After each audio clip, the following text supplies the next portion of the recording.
Harry Potter dans l'école des sorciers. Chapitre 1. Le surviveur. Vernon Dursley, il est un homme bien droit dans ses bottes, et ce matin-là, il se rendait à son travail. Il était pourvu d'une grosse moustache entre le nez et la bouche, et il était un peu gros, on aurait dit il n'avait pas de cou. Vernon Dursley se voyait à ce jour l'homme le plus heureux de la terre, car il avait un fils nouveau-né, Dudley Dursley, et en ce moment, c'est sûr, le bambin vomissait de son yaourt partout sur lui, sous les yeux émerveillés de sa femme, Pétunia Dursley. Vernon sourit à cette image puissante. Mais Vernon était un peu tiraillé, car, ce jour, il se passait des choses un peu étranges. Tout à l'heure, par exemple, enfin plus tôt dans la journée, quand il est sorti de sa maison le matin, traînait sur le muret devant chez lui un chat tigré, un peu orange, qui regardait le panneau indiquant le nom de la rue. Et là, Vernon, il était presque à croire que l'animal ne regardait pas le panneau. Il lisait le panneau. Du moins ce qui était inscrit dessus. Et quand bien même que fût-ce seulement un produit de son imagination, qui étaient ces autres gens que Vernon ne cessait de croiser dans la rue, accoutumés d'étranges robes noires et qui semblaient aussi joyeux que si l'équipe de football national venait de remporter la Coupe du Monde d'une écrasante victoire en finale face à la France, ces mangeurs de grenouilles qui sentent pas très bon. Il y en a même un de ces gens, un moment, comme ça, vite fait, il a hurlé dans l'oreille de Vernon. « Le Seigneur des Ténèbres, il est mort! Vive Harry Potter !» Potter ? Vernon, il a du mal entendre. Sa femme, Pétunia Dursley, avait bien une sœur qui était maquée avec un Potter. Mais ils, les Dursley, ne s'entendaient pas avec ces gens, car c'étaient des sagouins, les Potter. Et ainsi, Pétunia n'avait plus de nouvelles de sa sœur depuis plein d'années. Non, les Potter, c'étaient des débiles. Pourquoi on les glorifierait comme ça dans la rue ? Non, en fait, certainement que le monsieur bizarre, il avait scandé un autre nom, comme Potier, ou bien Pot. Oui, il parlait peut-être d'un pote à lui qui s'appelait Harry, voilà tout. Vernon se voyait rassuré de ce raisonnement parce que les Potter, ils étaient nuls. Ensuite, Vernon Dursley, il accomplit sa journée de travail à la perfection, comme chaque jour, et il rentra le soir chez lui, tout fatigué. Sa femme Pétunia l'accueillit en lui disant « Bonjour chérie, tu es bien rentrée ?»« Oh, ça va, oui, mais il y avait des trucs bizarres, » répondit Vernon. « Ah oui, j'ai vu des informations bizarres à la télé, j'ai rien comprises, » enchaîna Pétunia. Derrière elle, il y avait le bébé Dudley sur sa chaise haute, il dormait pas encore, et il hurlait super fort, et il sentait le caca et le pipi. « Oh, mais c'est mon fils adoré, ça !» dit Vernon, les larmes aux yeux d'émotion. « Mais c'est lui !»« Il est mignon, hein ?» dit Pétunia. « On a ri toute la journée. » Dudley pétit. Pendant ce temps-là, dans la rue, on va aller voir le chat tigré un peu orange, enfin plus vraiment, car dans la nuit, tous les chats sont gris. Il n'avait toujours pas bougé depuis le matin. Quand, soudain, un vieux homme débarqua d'on ne sait où, au sein de cette même rue identique. Il portait une longue robe chemise de nuit, avec devant les yeux, sur le nez aquilin, une paire de lunettes en demi-lune horizontale, le côté plat de la demi-lune tourné vers le haut. Une immense barbe blanche cachait la moitié de son visage et lui descendait jusqu'aux pieds, si bien qu'il pourrait marcher dessus et mourir d'un jour à l'autre en se rompant l'arrière de la nuque. Ce vieux homme, on aurait dit Merlin si ça n'avait pas été lui. Mais ce n'était pas Merlin. Il s'appelait Albus Dumbledore. Albus alla s'asseoir à côté du chat, sur le muret devant la maison des Dursley.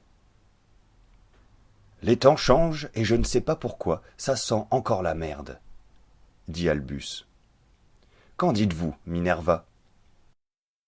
Il tourna la tête pour regarder le chat, qui n'était plus un chat, mais une femme un peu âgée maintenant, avec des lunettes aussi, et une robe aussi, mais un peu moins loufoque que celle d'Albus, et cette femme, elle s'appelait Minerva McGonagall.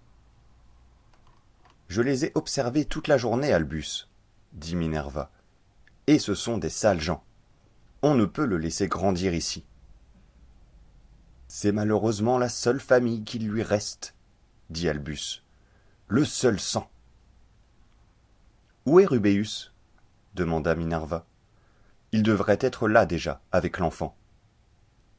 Et alors, ils entendirent un grand bruit, le vacarme dans toute la rue, un gros son de moto, car, en effet, une grosse moto débarqua du ciel et atterrissa devant Albus et Minerva.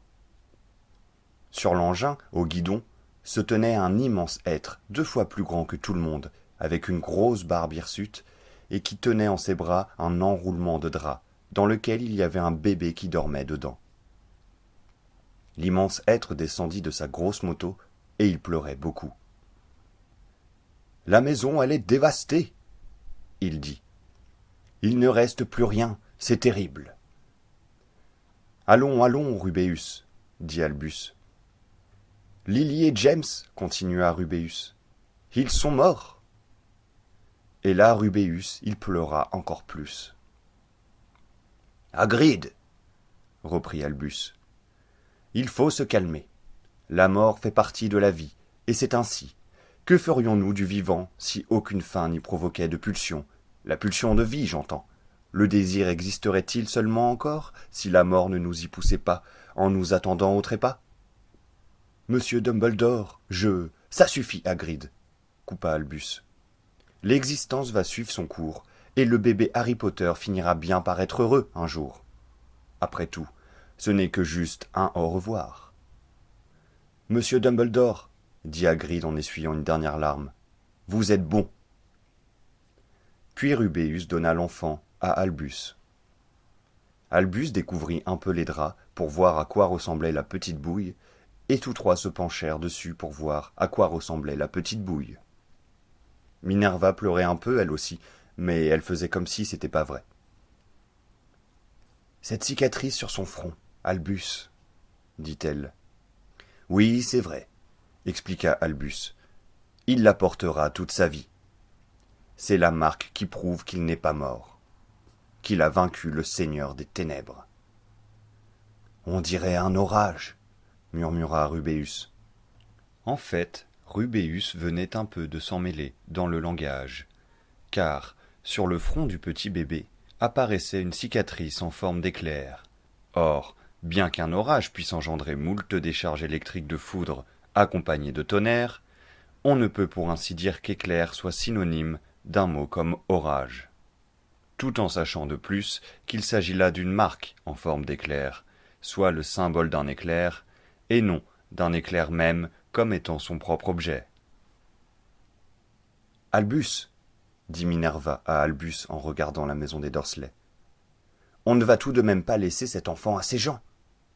Je vous le répète, je les ai observés, ils ne sont pas gentils. »« Ils sont son oncle et sa tante, Minerva, » répondit Albus à Minerva.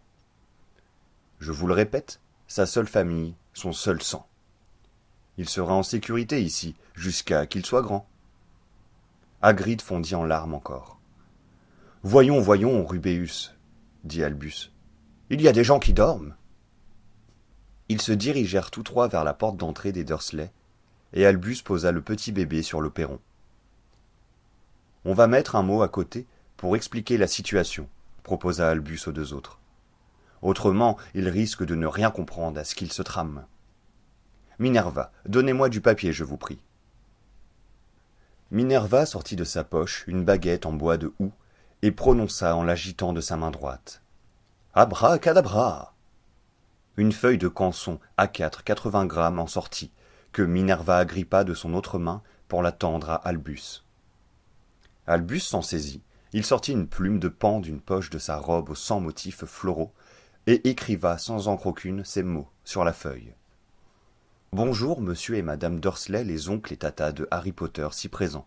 Veuillez en accueillir chez vous le fruit pour les prochains ans, jusqu'à ce qu'il est grand, parce que ses parents viennent d'être morts, et il est orphelin. En vous remerciant, A.D. » Albus posa la feuille sur le bébé et se tourna vers les deux autres. « Bien, dit-il, il va être temps de s'en aller à présent. »« Mais, Albus, dit Minerva, croyez-vous que tout ça est réellement terminé? Le Seigneur des Ténèbres est bel et bien défunt? »« Je ne crois pas, Minerva, lui répondit Albus. Si tel était le cas, nous n'existerions pas. Je sens que le mal réapparaîtra, un jour ou l'autre. Je ne sais comment, mais cette histoire n'est pas terminée. Elle ne fait d'ailleurs que commencer. On verra, ce sera la surprise.